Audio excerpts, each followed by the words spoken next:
Hi friends, Ayyanar துணை சீரியலில் இன்றைக்கி நாளைக்கான எபிசோடு பார்க்கலாம். புதுசாக பார்க்குறவங்களா இருந்தால் சப்ஸ்கிரைப் பண்ணிக்கோங்க, லைக்கு ஹைப்பு கொடுத்து விடுங்க. வாங்க வீடியோக்குள்ளே போகலாம். நேற்றுக்கு எபிசோடு எதில் முடிச்சிருப்பாங்கன்றது பார்த்தீங்கன்னா, இவங்க சோழனும் நிலாவும் வந்து மேடையில் வந்து உட்காருவாங்க.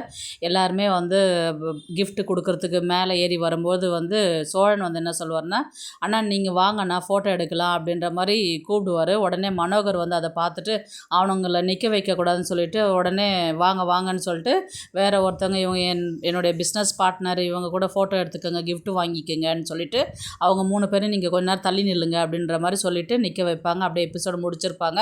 இன்றைக்கும் வந்து பார்த்திங்கன்னா மறுபடியும் வந்து சோழன் வந்து வா நான் வந்து நில்லுண்ணா அப்படின்ற மாதிரி தான் வந்து அவர் கூப்பிட்டுக்கிட்டே இருப்பார். இவர் ஒவ்வொரு ஆளாக மனோகர் வந்து ஒவ்வொரு ஆளாக கூட்டிகிட்டே வருவாங்க. ஒரு கட்டத்தில் வந்து சேரன் வந்து நம்ம நிற்க வேணாண்டா, வாடா நம்ம கீழே போயிடலாம் அப்படின்ற மாதிரி தான் வந்து அவர் சொல்லுவார்.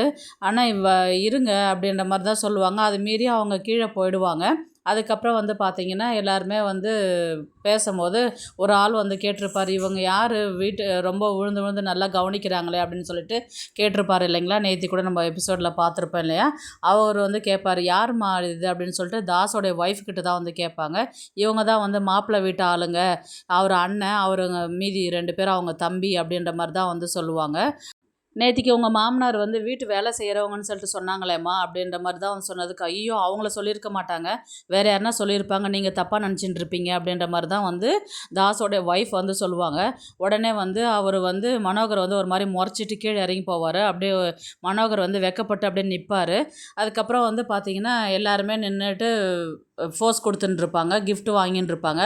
உடனே மனோகர் வந்து மைக் எடுத்துகிட்டு வாங்க அப்படின்ற மாதிரி தான் வந்து சொல்லிவிட்டு அதுக்கப்புறம் அவர் பேச ஆரம்பிப்பார். இந்த மாதிரி பொண்ணு வந்து லவ் பண்ணா, நான் வந்து 2 பிள்ளைங்க பெற்றேன், அதில் பையன் 1 பொண்ணு 1. பொண்ணு வந்து லவ் பண்ணதுனால நான் என்னுடைய ஸ்டேட்டஸ்க்கு இவங்க சரியில்லை, ஆனாலும் பொண்ணு ஆசைப்பட்டா லவ் பண்ணிட்டான்னு சொல்லிட்டு நாங்கள் கல்யாணம் பண்ணி வச்சேன். மாப்பிள்ளை வந்து பார்த்திங்கன்னா ட்ராவல்ஸ் வச்சு நடத்துகிறாரு, அவங்க ரொம்பவே பிஸ்னஸ் மேன் தான், ஃபேமிலி எல்லாமே என்னுடைய ஸ்டேட்டஸ்க்கு அவங்க தகுதி இல்லாதவங்க தான், இருந்தாலும் பொண்ணு ஆசைப்பட்டான்னு சொல்லிட்டு நான் கல்யாணம் பண்ணி வச்சேன். உங்கள் பசங்க பிள்ளைங்க யாராவது லவ் பண்ணுறேன்னு வந்து சொன்னாங்கன்னா நோன்னு சொல்லாதீங்க, அவங்கக்கிட்ட பேசி பார்த்துட்டு நீங்கள் பொண்ணு பிள்ளைங்களுடைய சந்தோஷம் தான் நம்மளுக்கு முக்கியம், அதனால் நீங்கள் அவங்களுக்கு கல்யாணம் பண்ணி வைங்க அப்படின்ற மாதிரி வந்து சொல்லுவாங்க. உடனே வந்து வேலைக்காரங்கன்னு சொல்லிட்டு சொன்னார் இல்லைங்களா, அவர் பேரை சொல்லி என்ன சந்துரு சரிதானே அப்படின்ற மாதிரி மனோகர் வந்து கேட்பார். கரெக்டு தான் பண்ணி சொல்கிறது அப்படின்ற மாதிரி தான் அவர் சொல்லுவார். உடனே வந்து பார்த்திங்கன்னா இவர் இந்த விஷயம்லாம் பேசின உடனே பார்த்திங்கன்னா எல்லாருமே வந்து மண்டபத்தில் எல்லாருமே அமைதியாகவே உட்காந்துருவாங்க. உடனே பல்லவன் வந்து இந்த மைண்ட் செட்டப்பை மாற்றணுமே அப்படின்னு சொல்லிட்டு இவர் மேலே போயிட்டு, அண்ணன் அண்ணி வாங்க நம்ம ஒரு செல்ஃபி எடுத்துக்கலாம் அப்படின்னு சொல்லிட்டு அண்ணனை எல்லாருமே கீழே இருக்கிற பாண்டியன் சேரனி கூட்டிகிட்டு ஸ்டேஜுக்கு போவார். அதுக்கப்புறம் செல்ஃபி எடுக்கிற நேரத்தில் உடனே மனோகர் வந்து என்ன சொல்லுவார்னா, ஏன் வந்து செல்ஃபி எடுக்கிற, இவ்வளோ ரூபா செலவு பண்ணி கேமரா வீடியோகிராஃப்லாம் இருக்குது, அதில் வராத ஃபோட்டோவாக நீ 10,000 ரூபாய் ஃபோனில் வரப்போகுது அப்படின்ற மாதிரி தான் வந்து சொல்லுவார். அதுக்கு என்ன பரவாயில்ல, ஃபோனில் எடுக்கிறது ஒரு ஹேபிட் தானே, நான் எடுத்துக்கிறேன் அப்படின்ற மாதிரி வந்து சொல்லுவாங்க. உடனே தாஸ் வந்து அப்பா தான் அவ்வளோ சொல்கிறாருல்ல, நீ ஏன் ஃபோட்டோ எடுக்கிறேன்னு சொல்லிட்டு அந்த ஃபோனை வந்து கீழே தட்டி விட்டுருவார். எல்லாருமே வந்து ஐயோ அப்படின்ற மாதிரி வந்து எல்லாம் அங்கே உட்காந்துருக்கிறவங்க எல்லாருமே சொல்லுவாங்க. உடனே நிலா வந்து கோவப்பட்டு, அப்பா அண்ணன் ஏன் இந்த மாதிரி பண்ணுறாரு அப்படின்ற மாதிரி தான் வந்து அவங்க சொல்லுவாங்க. உடனே வந்து மைக்கு கொடுங்கப்பா நான் பேசுகிறேன் அப்படின்ற மாதிரி நிலா வந்து சொல்லுவாங்க.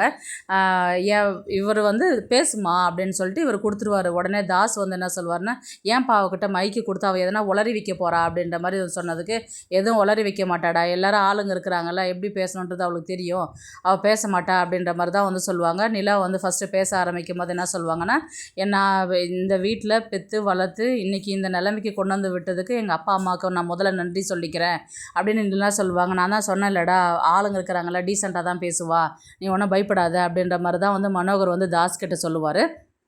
உடனே வந்து இவங்க பேச ஆரம்பிப்பாங்க.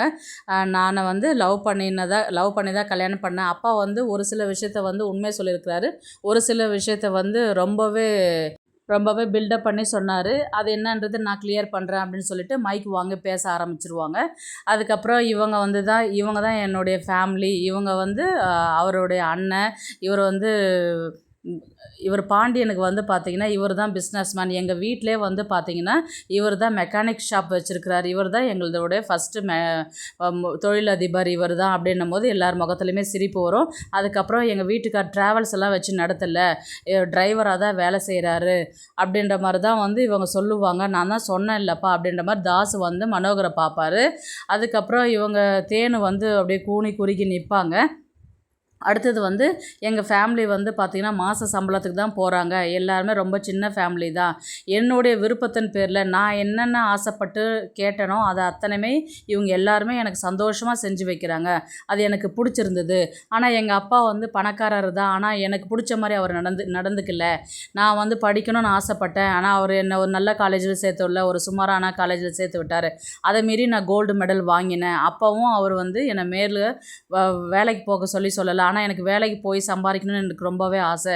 என் குடும்ப கௌரவம் போயிடும், நீ போகக்கூடாதுன்னு சொல்லிட்டு ஒரு வெளிநாட்டு மாப்பிள்ளையை பார்த்து கல்யாணம் பண்ணி வைக்கிறதுக்கு வந்தாங்க.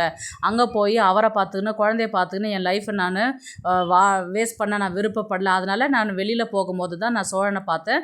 சோழனை பிடிச்சிருந்துச்சு, லவ் பண்ணேன், கல்யாணம் பண்ணிக்கிட்டேன். ஆனால் நாங்கள் கல்யாணம் பண்ணிவிட்டு வெளியில் போய் 1 வருஷம் கழித்து தான் எங்கள் அப்பா அம்மாவே இப்போ என்னை ஏற்றுக்கிட்டாங்க. இந்த ஃபங்க்ஷன் அது மூலயமா தான் நடத்துகிறாங்க அப்படின்ற மாதிரி வந்து எல்லாத்தையுமே கிளியராகவே சொல்லிவிடுவாங்க. அதுக்கப்புறம் வந்து பார்த்திங்கன்னா இவங்க என்னுடைய ஃபேமிலி, இவங்கள நான் ரொம்பவே மதிக்கிறேன். இவங்கக்கிட்ட என்ன தான் வசதி இல்லைனாலும் என்னுடைய உணர்வுகளை மதித்து இவங்க எனக்காக செய்யும்போது அது என்னுடைய விருப்பத்தின் பேரில் தான் செய்கிறாங்க. அது எனக்கு பிடிச்சிருக்குது. இதுதான் என் குடும்பம், இதுதான் என் வாழ்க்கை, இது எனக்கு பிடிச்சதுனால தான் நான் ஏற்றுக்கிட்டேன் அப்படின்ற மாதிரி தான் வந்து அவங்க பேசி முடிப்பாங்க. இவங்க 3 பேர் முகம் எல்லாருமே மாறி போயிடும்.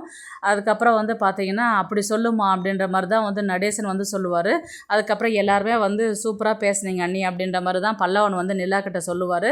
அது இவங்க வந்து தேனை வந்து உடனே நிலாக்கிட்ட வந்து ஏண்டி குடும்ப மானத்தை வாங்குற அப்படின்ற மாதிரி வந்து சொன்னதுக்கு இவ்வளோ நேரம் அவர் பேசும்போது அந்த மாதிரி நீ சொல்லலை இல்லைம்மா, நீ என் குடும்பத்தை நான் தானம்மா தூக்கி வச்சு பேச முடியும், நீ உன் வேலை பத்தன் போமா அப்படின்ற மாதிரி தான் வந்து அவங்க தேனுக்கிட்ட பேசுகிற மாதிரி தான் இருக்கும். அதுக்கப்புறம் வந்து தாஸோடைய ஒய்ஃப் வந்து சரி வா நிலா சாப்பிட போகலாம் வா அப்படின்ற மாதிரி தான் வந்து கூப்பிடுவாங்க. போகலாம் அண்ணி அப்படின்ற மாதிரி தான் அவங்க சொல்லுவாங்க. அதுக்கப்புறம் போயிட்டு எல்லாருமே சாப்பிட்டுட்டு வீட்டுக்கு அடுத்த நாள் கிளம்பி போகிற மாதிரி தான் இருக்கும். நான் உங்களை கூப்பிட்டு வச்சு ரிசப்ஷன் பண்ணதுக்கு என்னை நீங்கள் அசிங்கப்படுத்திட்டீங்க இல்லையா அப்படின்ற மாதிரி தான் வந்து மனோகர் வந்து நிலா கிட்ட பார்த்து பேசுகிற மாதிரி தான் இருக்கும். நீங்கள் பண்ண அசிங்கத்தை விட நாங்கள் ஒன்றும் உங்களை அசிங்கப்படுத்தலை, அது நீங்களாக தான் ஏற்படுத்தி கொடுத்தீங்க எனக்கு, நான் ஒழுங்காக தான் அமைதியாக இருந்துட்டு போனேன். உடனே நிலா வந்து நாங்களாம் உங்களை ரிசப்ஷன் வைக்க சொல்லி சொன்னோம், நீங்கள் தானே ரிசப்ஷன் வச்சிங்க, நீங்கள் தானே மைக் எடுத்து பேச ஆரம்பிச்சிங்க, நீங்கள் எங்களை பேசி எங்கள் குடும்பத்தை அசிங்கப்படுத்துறனும் போது நான் என் வீட்டு ஆளுங்களை வந்து நான் விட்டு கொடுக்க முடியுமா அப்படின்ற மாதிரி தான் வந்து நிலா வந்து மனோகர்கிட்டையும் தேனுக்கிட்டையும் வந்து பேசும்போது இவங்க எல்லாருமே வந்து ரொம்பவே சந்தோஷப்படுவாங்க. என்ன தான் இருந்தாலும் சோழனையும் அந்த குடும்பத்தை விட்டு கொடுக்காதனால இது எங்கள் குடும்பத்துக்கு ஒன்றும் அசிங்கம் கிடையாது, உங்கள் குடும்பத்துக்கு தான் இது அசிங்கம், எங்களுக்கெல்லாம் இதெல்லாம் எப்போவே பழகி போனது, எந்த அசிங்கமாக இருந்தாலும் அதை நாங்கள் கடந்து வந்துடுவோம், நீங்கள் கடந்து வர்றதுக்கு தான் உங்களுக்கு லேட் ஆகும், அதுலேருந்து வர்றதுக்கு நீங்கள் வெளியில் வர்றதுக்கு நீங்கள் உங்கள் வழி பாருங்கள், நாங்கள் கிளம்பி போகிறோம் அப்படின்னு சொல்லிட்டு அங்கேருந்து கிளம்பி எல்லாருமே வீட்டுக்கு வந்துடுவாங்க. அதுக்கப்புறம் வரும்போதெல்லாம் வந்து பார்த்திங்கன்னா சேரன் தான் சொல்லுவார், ஏன்ப்பா நீ வீட்டில் அந்த மாதிரி பேசிட்டு வந்த அப்படின்ற மாதிரி தான் வந்து கேட்பாங்க. பின்ன என்ன நம்மள எல்லாம் கூப்பிட்டு வச்சு அசிங்கப்படுத்துகிறாங்க, நான் தான் அதுக்கே ஆரம்பத்தில் சொன்னேன், அவங்க இந்த மாதிரிலாம் பண்ணுவாங்கன்னு சொல்லிட்டு தான் நான் வேணான்னு சொன்னேன் நான் அப்படின்ற மாதிரி சொன்னதுக்கு அது என்னவோ உண்மைதான்ப்பா அப்படின்ற மாதிரி தான் அப்புறம் நடந்த விஷயத்தை எல்லாத்தையுமே வந்து பல்லவன் வந்து சொல்லின்னு இருப்பார். ஏன்டா இவ்வளோ நடந்துருக்குது, என்கிட்ட நீ ஒரு வார்த்தை சொல்லியிருந்தா நான் இதையும் சேர்த்து அங்கேயே கேட்டிருப்பேன் இல்லையா அப்படின்ற மாதிரி வந்து கேட்டதுக்கு அதெல்லாம் விடுப்பா, நீ எதுவும் கேட்டுக்காத, அதுக்கப்புறம் வீட்டுக்கு போயிட்டு ஃபோன் பண்ணி உங்கள் வீட்டில் பேசு அப்படின்ற மாதிரி வந்து சொன்னதுக்கு ஆனால் நான் பேசும்போது நான் பேசிக்கிறேன் விடுங்கண்ணா அப்படின்ற மாதிரி தான் வந்து நிலா வந்து காரில் போயின்னு இருக்க மாதிரி சொல்லுவாங்க. அதுக்கப்புறம் வந்து ஜாலியாக பேசிக்கிட்டு பாட்டு வைங்க சோழன். அடுத்த நாள் வந்து பார்த்திங்கன்னா எல்லாருமே வந்து கிளம்பி அவங்கவுங்க வேலைக்கு கிளம்பி போவாங்க. அடுத்தது வந்து பார்த்திங்கன்னா சேரனுடைய பிரச்சனை தான் வந்து காமிப்பாங்க. இப்போ சோழன் பிரச்சனை வந்து ஸ்டார்டிங்லேருந்து மறுபடியும் கல்யாணம் ஆகிட்டு ஃபஸ்ட்லேருந்து தான் கொண்டு வராங்க. இவங்களுக்கு கல்யாணம் ஆகிடுச்சு, இவங்களுடைய பிரச்சனையை வந்து இவங்க சால்வ் பண்ணிட்டு வாங்க, இவங்க அடுத்த கட்டத்துக்கு கொண்டு போகிற மாதிரி காமிப்பாங்க. இப்போ நெக்ஸ்ட்டு வந்து பார்த்திங்கன்னா சேரனுடைய லைஃப் எடுப்பாங்க, அப்படி இல்லைன்னா பாண்டியன் எடுப்பாங்க. ஏன்னா பாண்டியன் வந்து ஆல்ரெடி வந்து மெடிக்கல் ஷாப்பு பற்றி அவர் கேட்டிருந்தார் இல்லைங்களா, விசாரிக்கிறது அப்படிங்கிறது, அது வாங்குறது விஷயமா இல்லைனா அப்படி கதையை கொண்டு போவாங்க. இல்லைனா சேரன் வந்து சந்தாவை கல்யாணம் பண்ணிக்கிற அடுத்த 6 மந்த் முடிஞ்சிச்சு, இன்னும் நீங்கள் ஏன் வராது இருக்கிறீங்க அப்படின்னு சொல்லிட்டு அனீஷ் வந்து அந்த விஷயத்த வந்து எங்கள் அப்பா இந்த மாதிரி உங்ககிட்ட கேட்க சொல்லி சொன்னாங்க, அப்படி வரலைன்னா எங்கள் மாமாவுக்கே கல்யாணம் பண்ணி வச்சிருவோன்னு சொல்லிட்டு அவங்க சொல்லியிருக்கிறாங்க, நீங்கள் சொன்னால் அந்த 6 மாதம் முடிய போகுதுன்றது உங்களை ஞாபகப்படுத்த சொல்லி சொன்னாங்கன்னு சொல்லிட்டு அனீஷ் வந்து சேரனை பார்த்து விஷயம் சொல்கிற மாதிரி இருக்கும். அதுக்கப்புறம் இவங்க நிலா, சோழன், பாண்டியன் எதனா சம்பாரித்து அதன் பிஸ்னஸ் மூலயமா வர பணத்தை வச்சு இவங்க சேரனுக்கு கல்யாணம் பண்ணுற மாதிரி தான் வந்து கதையை கொண்டு போவாங்க. பார்க்கலாம் கதையை எப்படி எடுத்துகிட்டு போகிறாங்கன்றது. இந்த வீடியோ உங்களுக்கு பிடிச்சிருந்தா ப்ளீஸ் லைக் பண்ணுங்கள், ஷேர் பண்ணுங்கள், சப்ஸ்கிரைப் பண்ணுங்கள். தேங்க்ஸ் ஃபார் வாட்சிங். இந்த வீடியோ பிடிச்சிருந்தா லைக் பண்ணுங்க, நம்ம சேனலை சப்ஸ்கிரைப் பண்ணுங்க. உங்க ஆதரவு ரொம்ப முக்கியம். நன்றி.